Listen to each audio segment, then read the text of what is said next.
بسم اللہ الحمدللہ والصلاة والسلام علی رسول اللہ اما بعد۔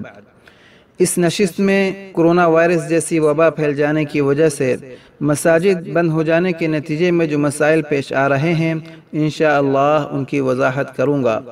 آج جن تکلیفوں اور پریشانیوں کا ہم شکار ہیں یہ سب ہمارے اعمال کا نتیجہ ہیں۔ ایک ایسا وائرس جو مجرد آنکھ سے نظر بھی نہیں آتا، اس نے ساری دنیا کو پریشان کر دیا۔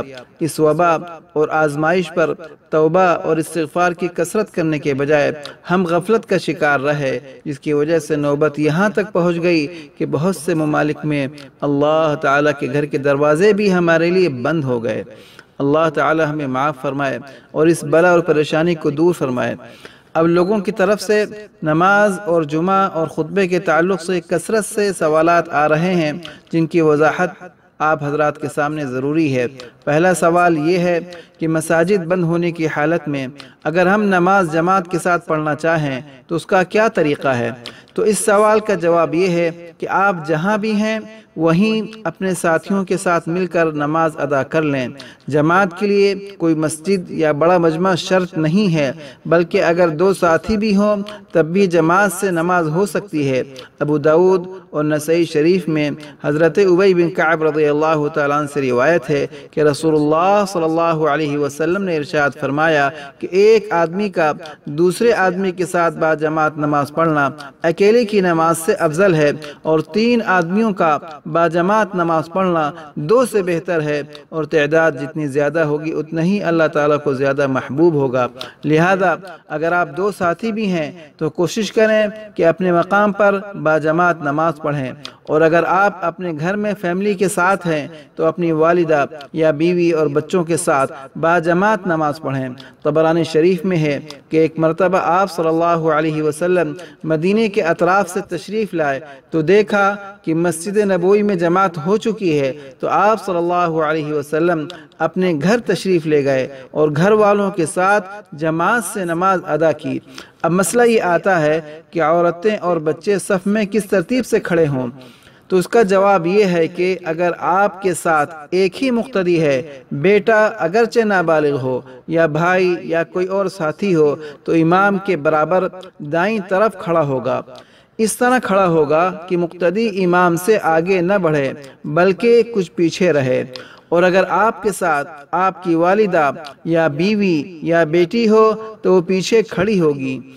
عورت اگر تنہا ہو تب بھی پیچھے صف میں کھڑی ہوگی، بیوی ہو تب بھی ساتھ میں نہیں کھڑی ہو سکتی ورنہ نماز فاسد ہو جائے گی۔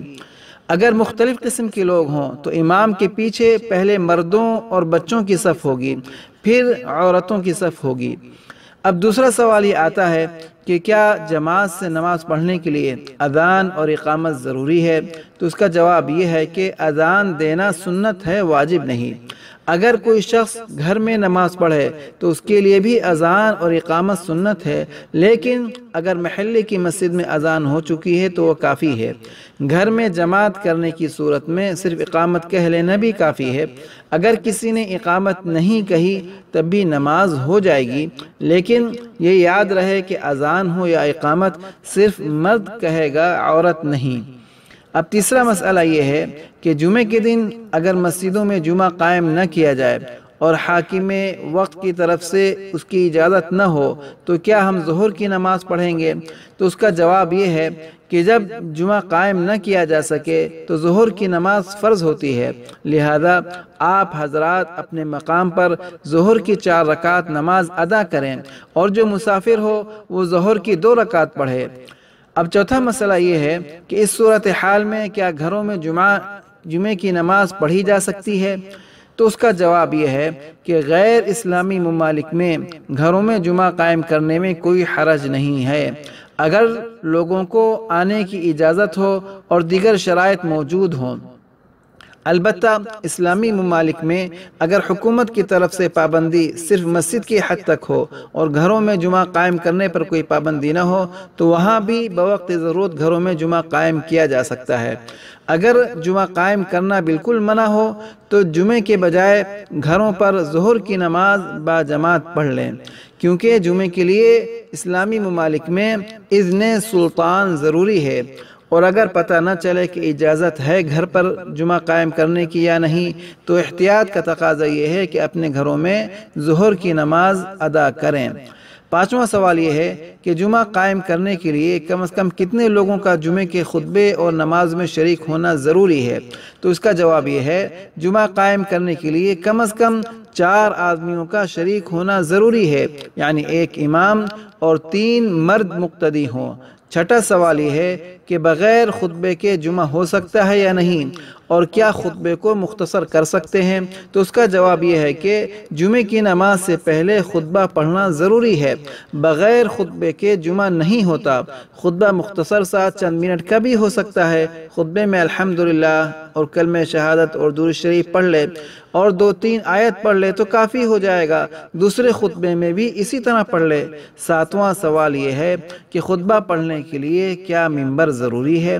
تو اس کا جواب یہ ہے کہ خطبہ پڑھنے کے لیے اگر ممبر ہو تو افضل ہے، لیکن ممبر یا کوئی بلند جگہ ضروری نہیں ہے، زمین پر کھڑے ہو کر بھی خطبہ دیا جا سکتا ہے۔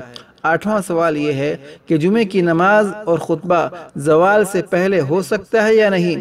جیسا کہ بعض علاقوں میں جمعے کی پہلی اذان زوال سے پہلے دی جاتی ہے، تو کیا ہم اس وقت پڑھ سکتے ہیں؟ تو اس کا جواب یہ ہے کہ جمعے کا خطبہ اور نماز کے لیے ظہر کا وقت داخل ہونا ضروری ہے، یعنی زوال کے بعد خطبہ ہوگا پھر نماز ہوگی۔